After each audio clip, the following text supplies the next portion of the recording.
The story that built your success? Maybe the story that is burning you out. Not because there's something wrong with you, but because the beliefs that helped you become successful, like, I have to be the strong one, or if I don't do it, it won't get done, and everyone depends on me, can quietly become the very patterns that leave you exhausted. On the Trust Tax Investigation, we're discovering how these stories shape the way we work and lead. Then on October 15th, comedian Merritt Khan and I invite you to rewrite your story. The podcast helps you understand the story you've been living. Rewrite Your Story helps you choose the one you'll live next. Learn more at rewriteyourstoryevent.com. If you only remember one thing from this week, remember this. Burnout doesn't begin the day you feel exhausted. It begins long before that. Welcome back to the Trust Tax Investigation. Over the past week, we've been asking a simple question. When does success stop feeling like success and it feels like a trap? Since July 20th, you've heard 3 remarkable conversations with Danielle Griffin, Zoe Thompson, and Sandra Wood. 3 different careers, 3 different life stories, yet they all describe the same invisible turning point. Not burnout, not collapse. The moment they realize, I can't keep doing it this way. Danielle reminded us that our bodies often recognize the cost before our minds do. Zoe showed us that from the outside, things could look good, but internally, something doesn't align, and achievement alone isn't enough. Sandra revealed how easy it is to spend years performing a version of ourselves that the world expects while losing touch with the person underneath. Different stories, the same realization. Something had changed. If you haven't listened to those conversations yet, I encourage you to go back and start there. They lay the foundation for everything we're about to explore. Because this week, our investigation takes a different turn. We're no longer asking what happened. We're asking why. Why do intelligent, capable, caring people slowly become disconnected from themselves? Why do we normalize carrying more and more responsibility until it simply feels like it's who we are? Why does burnout seem to surprise us when in reality the clues have been there all along?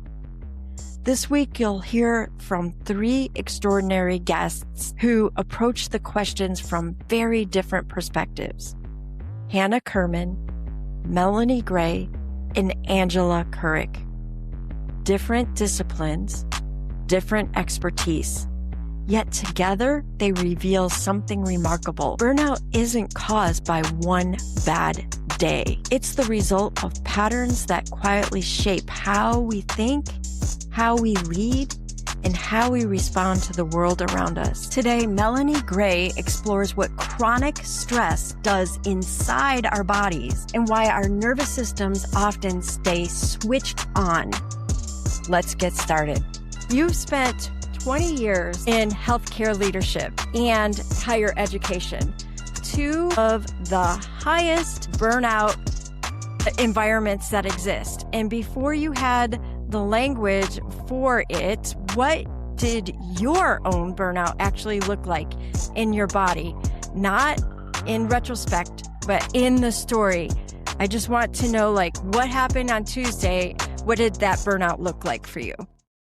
Well, it looked like my body was deteriorating, and I was only probably 40, I'm 40 again, but my first round of 40, I was deteriorating, and I went to the doctor. I was hurting all the time, Dr. Luke. I mean, my body, I would hurt so bad from top to bottom, aching. I gained like more weight than I ever gained in my life. But then the doctors tell you it's okay. You 40. If you have a paunch, it's all right. Women get that paunch. They call it. I said, a paunch? I have a paunch? But, oh God. Now I'm hurting all over, and now you tell me I got a paunch, I've lost my weight, and it's okay. Nobody worried about it. Nobody's worried about it. And then I said, well, I'm hurting all the time, and I'm fatigued all the time, and I can hardly make it through the day. And they said, oh, well, you have fibromyalgia. I said, fibromyalgia? Oh, yeah, yeah. Because they want to, they wanted to they also want to label something, and you're a woman, you're in a high stress environment. You are obviously traumatized. You're traumatizing your body, all of the reasons you might have fibromyalgia. So we'll just give it a name. And in fact, we don't only give it a name, Melanie, we'll give you some drugs. You want some more drugs? You want some more pills? You want Lyrica? I said, no, I don't want any of that. So I was taking a leave. I was taking pain pills. My body would hurt so bad that just to touch me, I was crying. And so that's what led me down. Well, maybe I need to change how I work. So I went into higher ed for a while as well, thinking, well, that'll be easier on my body. And it was, and then it wasn't, because I was still taking pain pills. Long story short, I started changing how I eat. I refused to take all those medications because I did not want to be a zombie. So you can go from being burned out and in pain, or you could become a zombie on meds. Neither one looked right for me. And so I began then to look at work and myself and what I did, how I did things differently, what I put on my plate, learning to say no, and it changed my life. I'm sure there are people that are experiencing that they're told, oh, this is just normal, or you're just stressed out, or here's some pills. And I have to say that something similar to happen to me. And I play tennis, and I can only concentrate for a set of focus as a result. And I'm with you. Mm-hmm. Yeah, and then, all the things, the body aches, the neck aches, the constipation, you just kind of think, well, is it, you want to blame it? I wanted to blame it on perimenopause, but I said, no, I don't think that this should be my life, right? Yeah. And so listening to other women, and part of my journey too was just working with other women and leaders, and they're having the same story of burnout. And that was one of the things that led me into just thinking and looking at life differently. And then COVID amplified that, and that's where I really became more specialized in the work.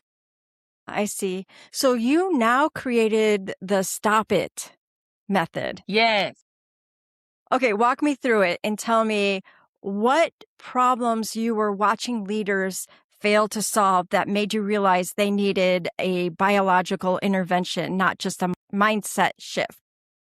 Yes. Well, one is S is to scan and tell yourself the truth. And we as leaders sometimes live for others, and we live for the title and the recognition, and we do not tell ourselves the truth about what really is happening, what we're really feeling on the inside. Do we still want to do this? I mean, think about it, Dr. Luke.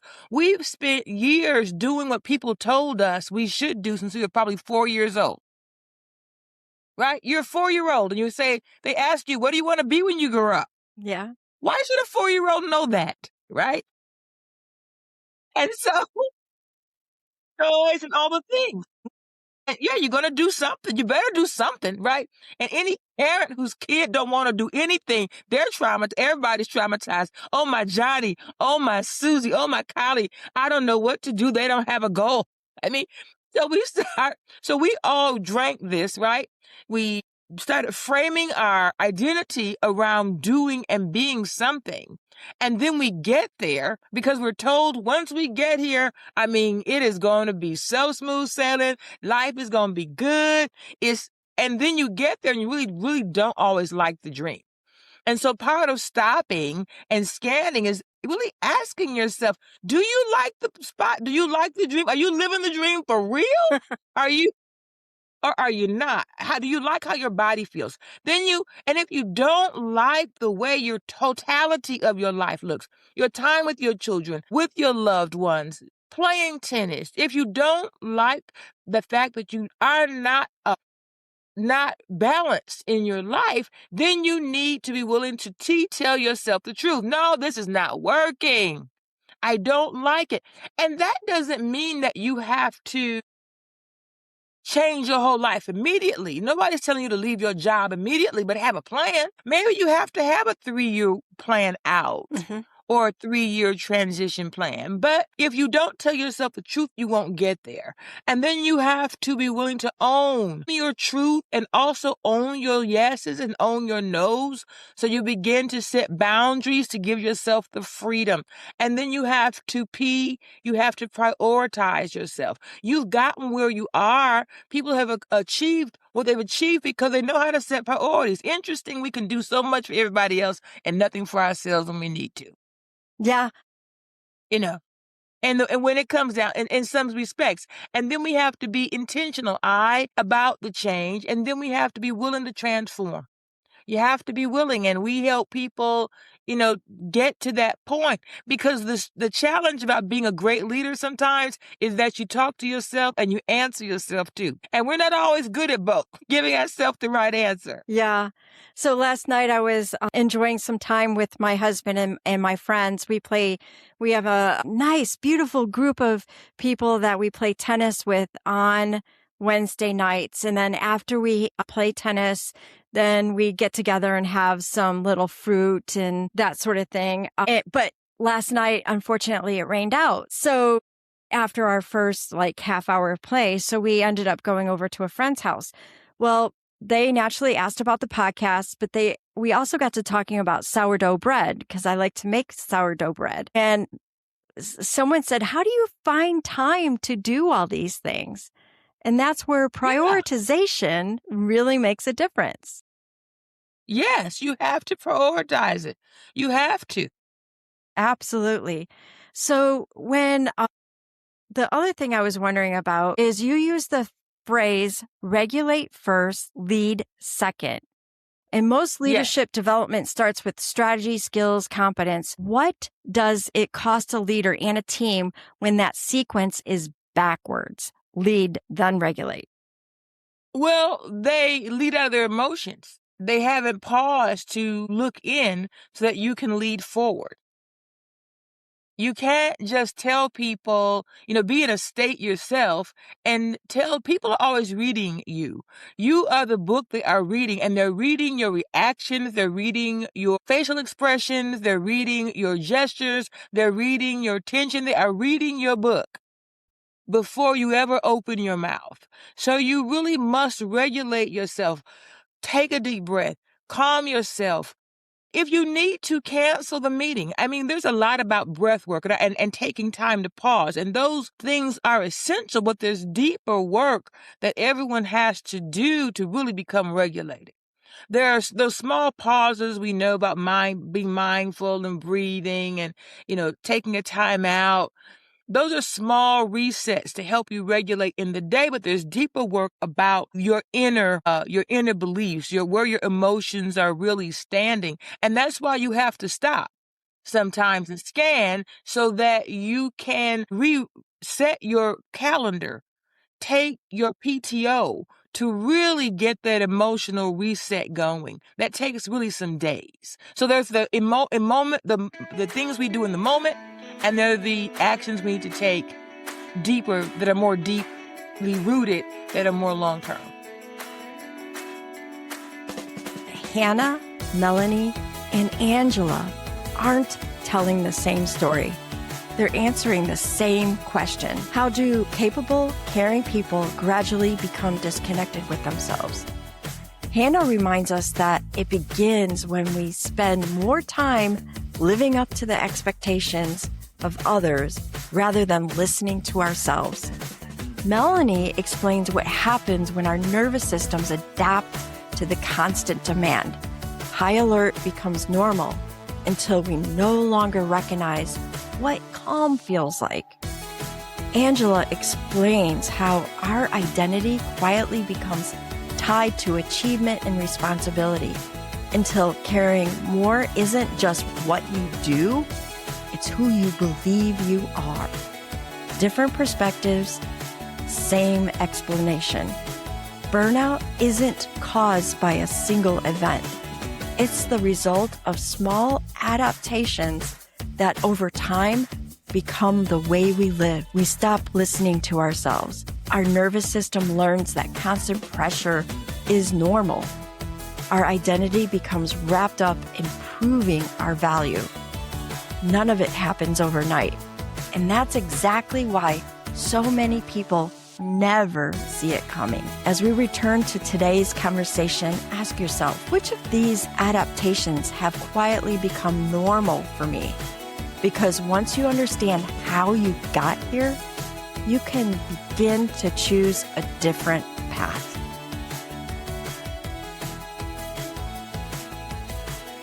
I know, though, sometimes it's kind of hard to regulate in the moment. So let's just talk about a situation.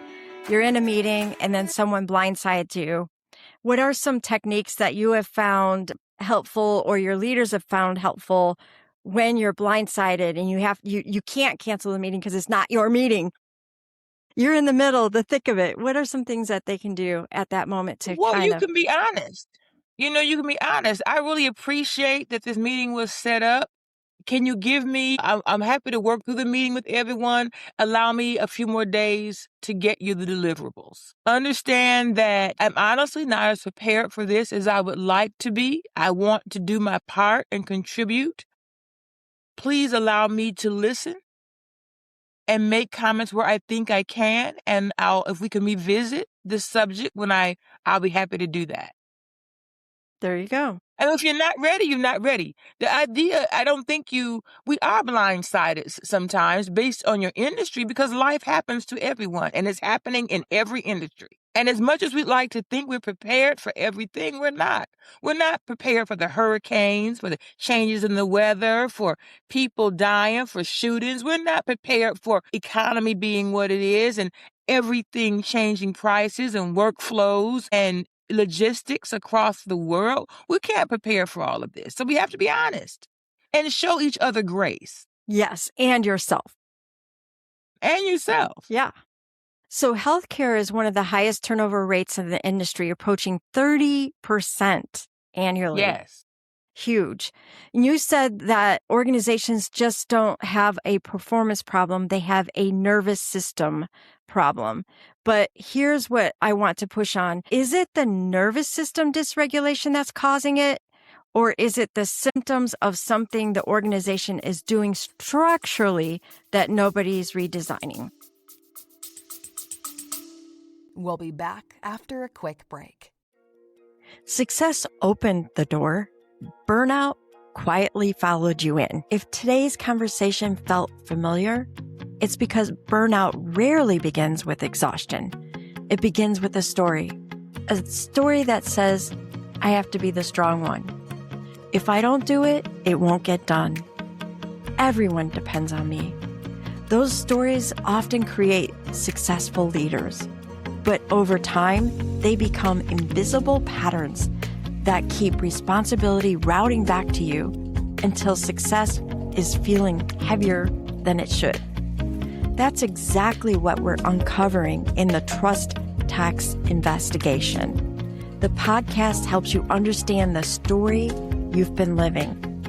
Rewrite Your Story helps you choose the one you'll live next. On October the 15th, join comedian Merritt Kahn and me at Walsh College in Troy, Michigan for a transformational experience, unlike any leadership workshop you've attended. Together, we help you recognize the story shaping the way you work, lead, and carry responsibility. Decide which parts still serve you and release the ones that no longer do. The workshop helps you see your story.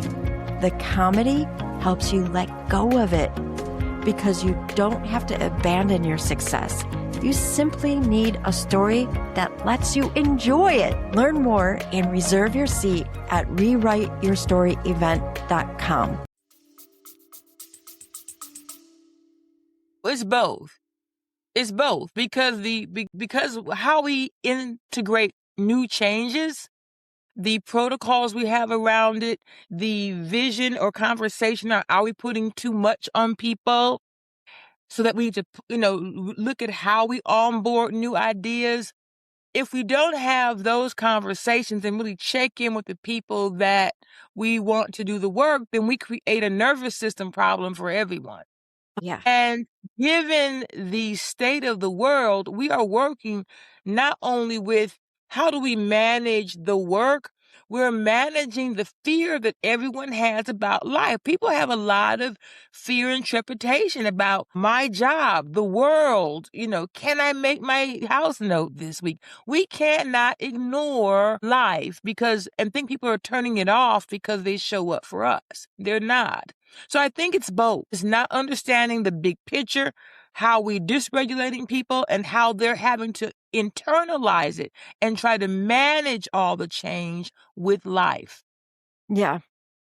Now, so for the leader who's listening right now and she's delivering, she's the person everyone calls, whenever something needs to happen or the organization needs someone that they can rely on, and she's proven she can be relied on, and she's showing up, but she knows something is wrong in her body.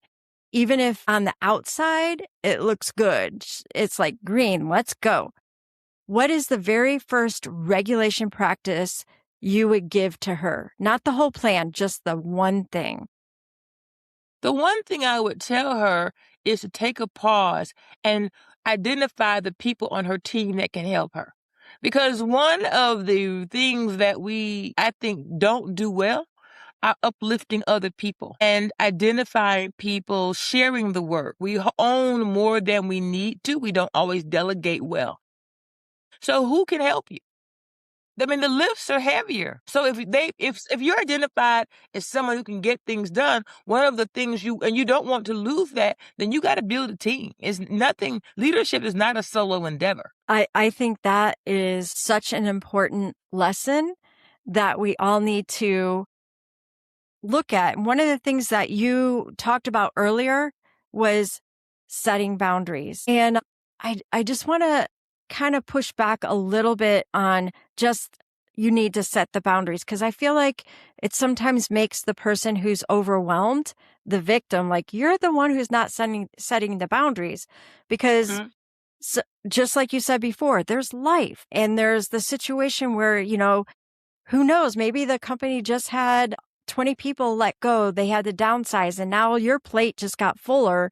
And for you to say no feels a little dangerous. Like possibly you could be the next person that's downsized. Can you talk about a little bit about that particular situation and what are some different ways that she can say no without saying no? Well, you can say, let me think about it. I hear what the expectations are. Let me clarify the expectations, clarify the timeline. Can you help me just identify the timeline that you would like this done? And would you allow me 30 minutes later on this week to really evaluate a plan? And we can all look at it together. Just because someone tells you to do something doesn't mean you have to do it by yourself, and doesn't mean you can't share the accountability. Even with your leaders, because your leaders don't want you to fail. And sometimes, there is a push down effect. And in the moment, everybody just wants to look good and and go move on. And we have to be willing to say to the leader, I'm on the team. I know we have metrics. We need to make it, but I can't give you a good answer right now. Sometimes we can't. We work for big organizations. Healthcare, for example, is complex. I can't just run something off my head because there's so many stakeholders. I need to check. I need to be accurate, right? So allow yourself the time to be accurate and ask more questions. Yeah, there you go. Asking questions is a better way than, I think a nicer, a softer way than just saying I can't. You can just let me think about it. Can we circle back tomorrow for 30 minutes? Can I get on your calendar? Because I really want to support. I understand that your leader has expectations of you too. Right. And you want to help. So let's make sure that we do this in a way that's going to be effective. I like that answer. So if an organization wanted to move beyond the Band-Aid of wellness solutions, because we hear that wellness solutions like a reset or going to a spa, maybe it helps for the short term, but not the long term. And they want to actually address the burnout at the roots. What does doing it right look like in the first 90 days? Well, it looks like giving the message that and changing the culture. Now, it takes 3 to 5 years to change behaviors and cultures. But in the first 90 days, you can give the message, we're going to try to limit our meetings on Fridays so that people can clean up their email and go home on time for the weekend. We can say no meetings on Monday before noon so people can get the payroll done without meetings, where they can, catch up from the weekend and have a fresher start for the week. It means that if you have something you want to say to someone at 9 at night, that you schedule that email for 8 in the morning when they start. Don't send emails 9 at night because you're setting a message. You don't have to text people all night long, because whatever you do, you're saying is the standard, whether you're saying it or not. People read your behavior more than they read your words. There you go. So what's the one thing that you want every leader who's listening to carry out from this particular conversation? Well, I'd like each leader to really value themselves as a gift, and that they would really take away that it's okay to have the conversation with yourself that maybe there's a pivot in my future. Or maybe you don't need to pivot outside of the organization, or do something different. You might want to step back from your role and do less, but stay with the organization. What is best for you right now? What do you really want? Because each leader must answer for themselves. Who are they? What do they want to be known for if they did not have a title? If you did not have the title, the job, the position that you are in, who are you? And if you cannot, what are you known for? What is your impact? If you do not see yourself as valuable and you can't talk about yourself outside of your job, I would be concerned, because you're greater than that. You're greater than that. You're a gift. Let's embrace the gift. If someone wants to learn more about you, where should we send them? They can go to drmelaniegray.com. Excellent. So we'll have a link in the show notes. Anything else that you would like to add as we end this episode? Yes, I just want the listeners to know that there is a free assessment, dysregulation assessment, that they can take right on my website. If you go to drmelaniegray.com, it's a great assessment. It'll give you some insight and some tools, and to know that your life you're on a positive, progressive perspective, but you're going to have to design it and be courageous and know that you're a gift. Excellent. Thank you so much. I appreciate you joining. Thank you so much, Dr. Luke, for having me. Over the last 2 weeks of the trust tax investigation, we've uncovered 2 important truths. In week 1, we learned that burnout rarely begins with a collapse. It begins with a quiet realization. I can't keep doing it this way. This week, we asked a different question. How did we get here? And our guests have given us remarkable answers. It's not through one catastrophic event. It's not because we're not resilient enough, but because over time, we adapt. We learn to meet expectations before we meet our own needs. Our nervous system begins to accept constant pressure as normal. Our identity becomes tied to achievement, responsibility, and being the person everyone can count on. These adaptations don't happen overnight. They happen so gradually that they begin to feel like it's who we are. but they're not who we are. They're what we've learned. Next week, we take the investigation one step further. If these adaptations developed inside us, what role does our organization play in reinforcing them? How do well-intentioned workplaces unintentionally reward the very behaviors that eventually become the trust tax? That's where we're headed next. Until then, I want to leave you with one question. What have you adapted to that no longer serves you? Because the moment you recognize that adaptation is the moment you realize it can change. I'll see you next time as we continue the trust tax investigation.